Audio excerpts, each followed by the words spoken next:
Hello, you're watching Headlines. I'm Anastasia Lavrina. As European countries shift focus on supporting Syria's reconstruction, the country's potential role in the global energy market is drawing attention. Syria has the potential to significantly increase its oil and natural gas production, which can provide energy and government revenue, critical to the country's reconstruction.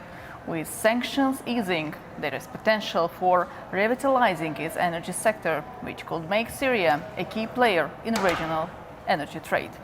Syria's strategic location could also position it as an important energy transit route connecting the Mediterranean with the Gulf. Pipelines through Syria could facilitate the movement of oil and gas to European and Asian markets, creating opportunities for economic cooperation. If Syria stabilizes, Turkey could be central to facilitating energy trade through new pipelines or infrastructure projects, linking Syria's resources to European and global markets. The European Union is poised to lift some of its sanctions on Syria, as discussed at a meeting of foreign ministers in Brussels on Monday. This move marks a significant shift in Europe's approach to the region. More on this right now. Joining me is Hasan Ünal, professor at Başkent University, and Adnan Nasser, A-News correspondent, who is joining us from Beirut, Lebanon. Dear experts, warm welcome to Headlines. Thank you. Thank you very much. Hello, Thank you so much. Mr. Ünal, let me start with you. According to France foreign minister, some European Union sanctions on Syria will be lifted as part of a broader EU move to help stabilize Damascus. How does it characterize a new approach of the EU towards Syria and the region itself? Well, on both counts, basically the lifting of some of the sanctions by the European Union on Syria, as well as Syria playing an important role in terms of oil and natural gas exports, basically through Turkey to Europe. I would remain at the cautious end of the argument. For instance, when the European Union countries say that they are going to basically consider lifting some of the sanctions that they imposed on Syria, now that Bashar Assad government has been overthrown and is being replaced by a new government, what all this means in practical terms, for instance, which sanctions are they going to basically lift, and how much money are they prepared to pour into Syria for reconstructions and what have you, because I would assume Syria is devastated now and it requires enormous amount of financial resources even to start some sort of reconstruction basically across the country. Putting the political problems aside, because there is growing political problems as to how to restructure Syria constitutionally among all the factions and so forth. So it's not an easy job to do. And the second thing, Syria is relatively, it is relatively not a rich oil producing country at all. Certainly by Middle Eastern standards, but also by, international standards. I think the Syrian oil reserves accounted for about 0.5% of the overall world reserves before the war, and how much the war actually has impacted the oil production and how much new technology, the development of the oil requires, again, we don't know. But the problem is the country needs the oil itself to a large extent. And in terms of gas, I'm not quite sure that Syria has considerable amount of natural gas reserves, let alone basically exported. The country would need it for power generation and Indeed, that's a very interesting point, and we will definitely back to the amount of natural gas and oil Syria has, and where exactly in which parts of the country. But before that, I would like to address a question to Mr. Nasser. You had a chance to visit Syria after the fall of the regime in that country. How would you see the future development of the country after you may decide and agree, actually the country's already agreed to lift some sanctions imposed before? Well, this is going to have an enormous positive impact, at least psychologically. You'll see the Syrians have a chance to rebuild their country after over a decade of war. What this new Syrian regime now, or the new interim government needs, is international legitimacy.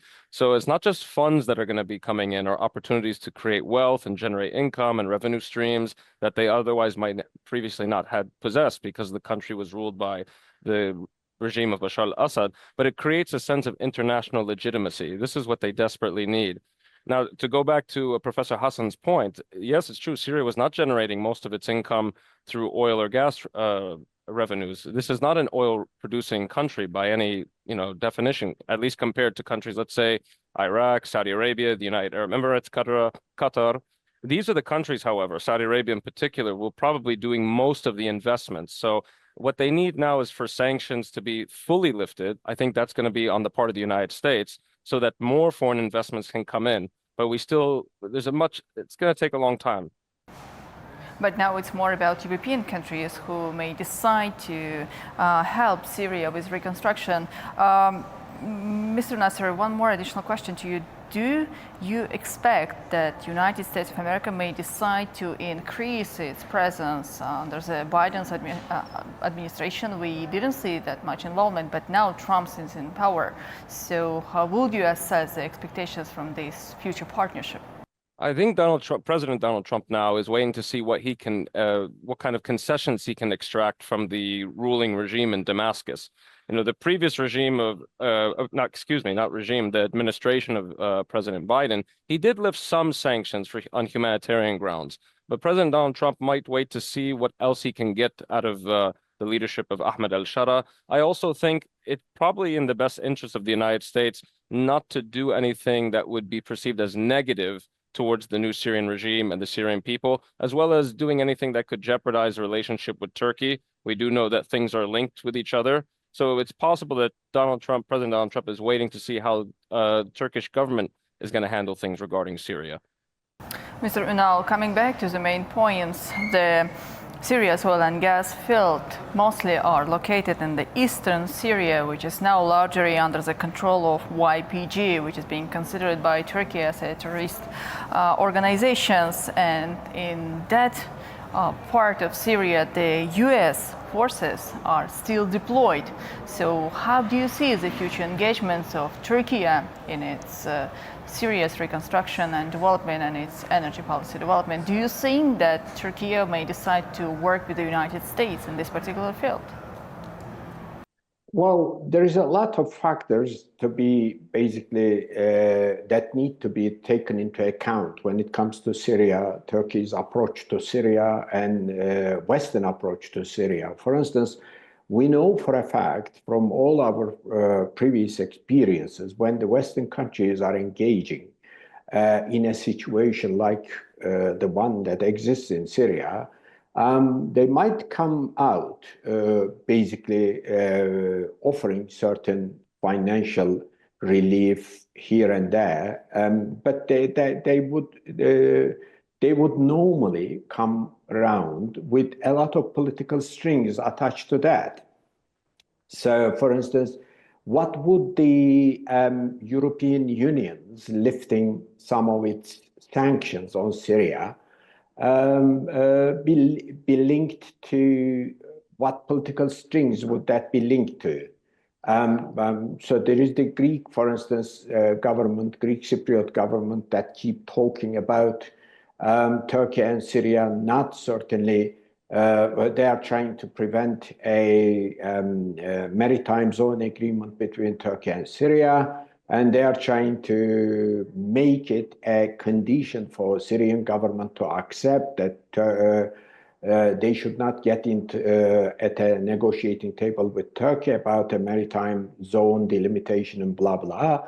And if the present Syrian government says to Turkey, sorry, I can't negotiate with you a maritime zone agreement, basically, I can't come to the negotiating table because the Greeks and by implication the European Union are sort of putting impediment in the way of doing it, then Turkey would say, well, what about me? You need me more than the European Union countries for your reconstruction, for whatever other efforts you are prepared to make for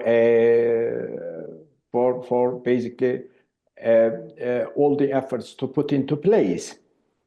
So the American approach again would be absolutely linked to Israeli attitude, and we don't exactly know what Israel has in mind with regard to Syria, what sort of a Syria they would want.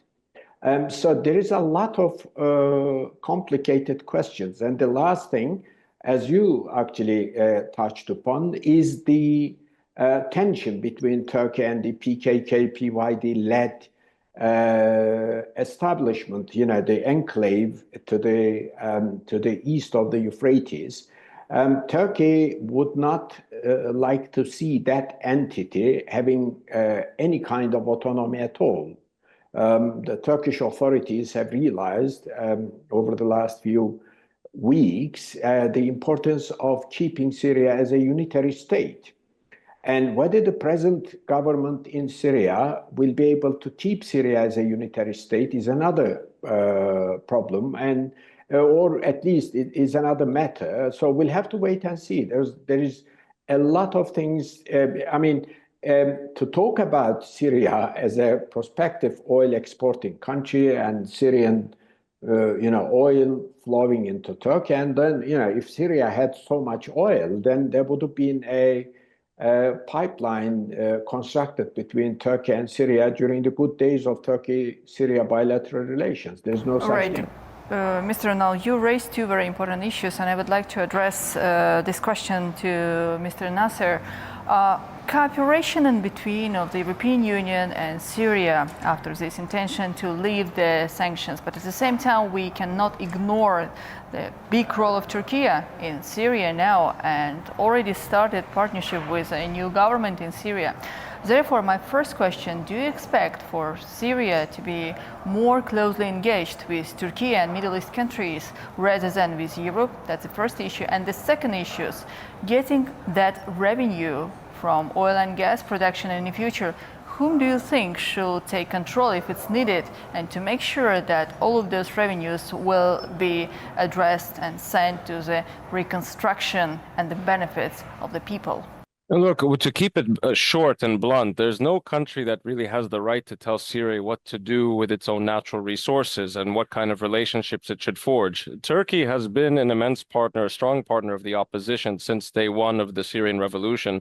Obviously, the leadership that's currently sitting in Damascus takes this into consideration and has strong ties with the Turkish government, so they wouldn't want to do anything to jeopardize that relationship. On the other hand, it doesn't want to be seen as a tool or a puppet of any country that would, people would say that this is a violation of Syria's sovereignty. Syria right now it's on the cusp of rebuilding its sovereignty, and I think every country, including Turkey, would not want to do anything to undermine that reconstruction effort. And another question about the future perspectives of this country, Mr. Nasser. In a close partnership with Turkey, what else you can predict for the future development of Syrian government and its place in the Middle East? I would say, to answer that, the government of Syria still has a lot of work ahead of itself in order to rebuild that legitimacy in the eyes of the rest of the international community. It can't just have the partnership of neighboring countries and Turkey, the Gulf, etc. It has to have very good relations with its neighbors, of course. But Europe, in many ways, is also a neighbor. And let's not forget that Europe had welcomed at least 1 million Syrian refugees during the height of the Syrian civil war. So Europe does have a stake in Syria, and it has the right to insist certain conditions must be met if you want to have excellent relations with us. Let's keep one thing in mind. They've lifted sanctions on major areas of the economy. Energy is one of them. but they did not remove sanctions on Ahmed al-Shara. This is very telling. I think that's their way of saying, we want to work with you. We want to help rebuild the lives of the Syrian people, but we still have these sanctions on you. We insist that you, for the lack of a better phrase, play ball with us. He has to meet them halfway on many, many issues, particularly one on human rights. The Europeans had said that we don't want to fund, specifically the Germans, if I'm not mistaken, said we do not want to fund an Islamist government. This is something that needs to be taken seriously by the leaders in Damascus. Right, there is a huge dilemma. What shall be done first? Stabilization and the proper work of the institutions, or economic development? Without stable government, I mean the stably working and properly working institutions, the companies and the countries are not willing to invest. But without investments, it's almost impossible to rebuild the country which suffered so much during almost 10 years of the civil war. That's a huge dilemma. So, Mr. Unal, we know about the close cooperation between Azerbaijan and Turkey when it comes to energy, also energy development. The companies which are deeply involved in the development of and promotion of its partnership about developed infrastructure. But when it comes to Syria, do you expect that Azerbaijani companies may work together with Turkish companies to help Syria to rebuild its infrastructure and future development? Well, let's not have unrealistic expectations. First of all, you have to get the oil fields out of the control of the PKK-YPG groups, okay? So they are controlling it. And in the past, they had stolen the Syrian oil together with the Americans, and they didn't let the previous government use it. Okay, it was a war, it was a fight, and blah, blah. But now they are trying to make it, turn it into a trump card in their negotiations with the Damascus government and saying, well, look, you know, we want absolute autonomy of this way and the other. And on the other hand, Turkey could actually be prepared to launch a new military operation into the region if things basically don't sort out themselves, because that group basically cannot remain there from the Turkish point of view.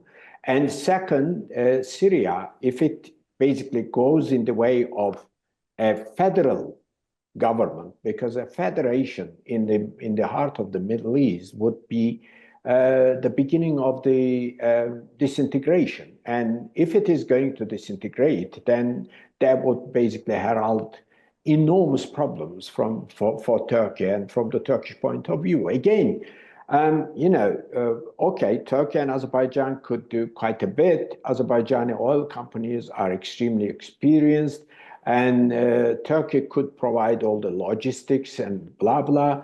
But again, Syria is not necessarily an oil exporting country, but the Azerbaijani companies in an ideal Syria could perhaps do much of the exploitation of the oil for the needs of the Syria, for domestic use, for the needs of Syrian people. But in an ideal Syria, we are far from that.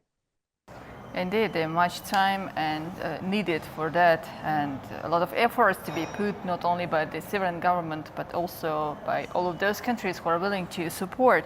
So, Mr. Nasser, one more question to you. Neighboring countries like Saudi Arabia and Iran, we shouldn't forget that previously the position of Russia was quite dominant in Syria before the fall of the regime. Do you expect any kind of involvement or the cooperation among Syrian new government and Iranian government and Russian government?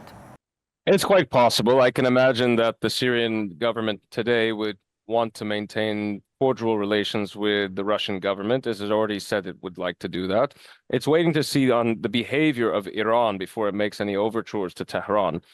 One of the examples that the leadership had said is that they protected the Iranian embassy at a time when many people wanted to attack the embassy. As for Russia's relationship, there was an agreement between the Russian government and the previous regime of Bashar al-Assad that the port of Tartus, if I'm not mistaken, the revenues that would be brought in. Around 65% of the revenues, the vast majority would go to Moscow. The remaining would go to Damascus. That has been canceled. So you're already seeing a decrease in Russian influence. Does that equate to not wanting to have good relations with Russia? Not necessarily. So we have to still wait and see, but the ball is in the court of Iran and Russia. That's my take. Quite interesting there, experts. Thank you very much for joining our discussion today. Thank you. Thank you. Thank you very much. And thank you, dear viewers, for watching Headlines on A News. Do stay with us and see you in the next edition.